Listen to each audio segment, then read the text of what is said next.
Itu ada kalimat begini di buku sejarah. Islam masuk Indonesia dibawa oleh pedagang-pedagang dari Gujarat. Apa? Islam masuk Indonesia dibawa oleh pedagang-pedagang dari Gujarat. Perlu diingat kalimat pedagang-pedagang itu bahasanya Senuk Hogronje. Seorang orientalis Belanda kafir yang pura-pura masuk Islam, mendalami Al-Quran dan hadis serta sejarah Islam, bahkan pernah belajar ke Arab, tapi dia tidak masuk Islam. Namanya siapa? Senuk Hogronje. Dia yang mengatakan dalam bukunya bahwa Islam masuk ke Indonesia dibawa oleh para pedagang dari Gujarat. Namanya bahasanya orang kafir, maklumlah. Tapi hakikatnya tidak begitu ya ikhwan. Islam masuk di Indonesia, terutama di Nusantara, itu adalah dibawa oleh para ulama dari Gujarat yang menyebarkan Islam lewat sektor perdagangan. Beda loh ya. Kalau dikatakan Islam dibawa masuk oleh para pedagang dengan Islam dibawa oleh para ulama dari Gujarat melewati sektor perdagangan. Sangat berbeda artinya. Yang membawa para ulama. Maka muncullah ikhwan istilah Islam disebarkan oleh para wali songo. Ya para wali songo dan kawan-kawannya itulah hakikatnya yang membawa Islam dari negeri Gujarat masuk ke Nusantara. Salah satunya Indonesia. Salah satunya apa? Indonesia. Gujarat itu mana sih? Gujarat itu ya kalau kita mengenalnya ini golongannya yang bisa bikin martabak. Martabak asli dari mana? India. Martabak asli martabak dibuat dari India. Dulu katanya lagu lama dulu gitu ya. Di India itu pertama Muslim mayoritas bermadhab Hanafi. Tapi ada satu wilayah namanya Gujarat. Ini mayoritas penduduknya bermadhab Syafi'i. India itu besar. Mungkin saya lebih mudah saya gambarkan ibarat Jawa Timur gitu ya. Jawa Timur kan besar gitu ya. Misalnya di semua Jawa Timur kecuali Madura, nah gitu ya.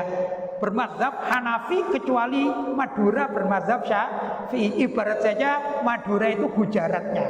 Paham ya? Itu mayoritas para ulamanya menganut madzhab Syafi'i. Kenapa? Karena yang membawa Islam ke negeri Gujarat adalah seorang ulama bermadzhab Syafi'i. Beliau adalah As-Sayyid Abdul Malik. Siapa Sayyid Abdul Malik? Beliau adalah seorang Sayyid Ba'alawi yang lahir di Qosam, Hadramut atau di Yaman. Hijrah ke India, beliau ahlul hadis, beliau juga faqih, ahlul Quran, alim pokoknya, luar biasa. Kemudian membawa Islam ke negeri Gujarat. Begitu ceritanya. Perlu diingat ya, jadi mazhabnya apa? Syafi'i. Beliau ahlu sunnah wal jamaah. Dan beliau juga mengikut torekot, berarti orang-orang sufi. Jadi Sayyid Abdul Malik itu mazhabnya Syafi'i, akidah di dalam bertauhid ikut mazhab Asy'ari.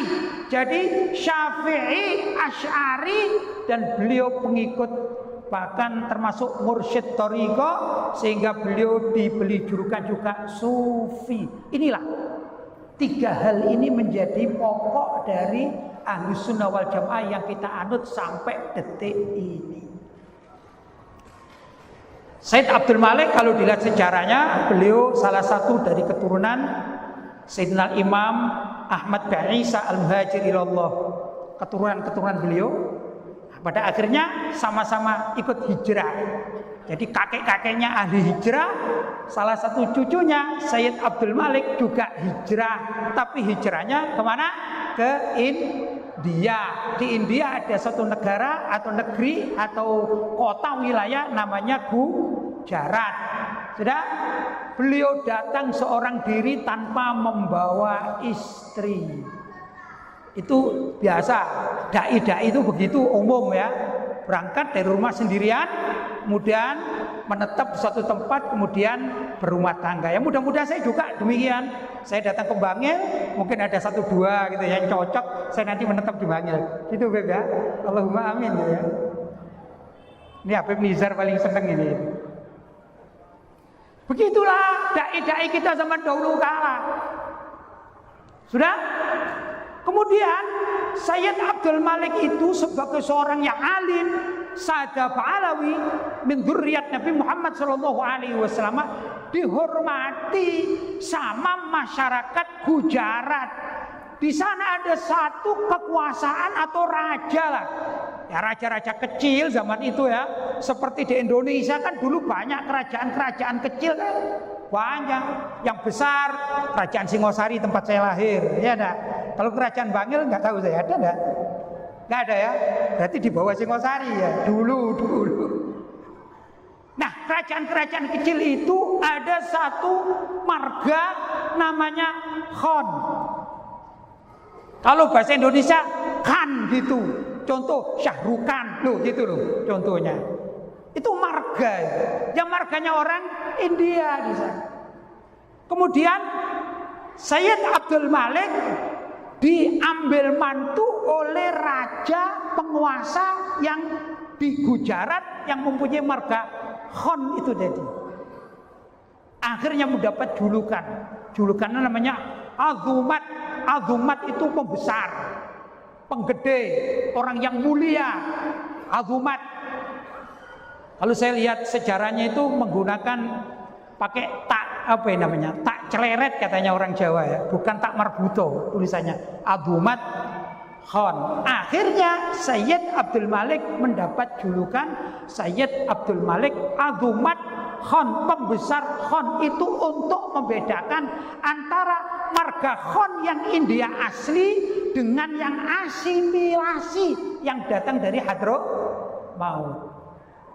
Kemudian beliau berdakwah dan mengislamkan orang-orang Gujarat, bahkan juga mempunyai keturunan-keturunan yang keturunan-keturunannya ini adalah rata-rata ulama. Rata-rata ulama.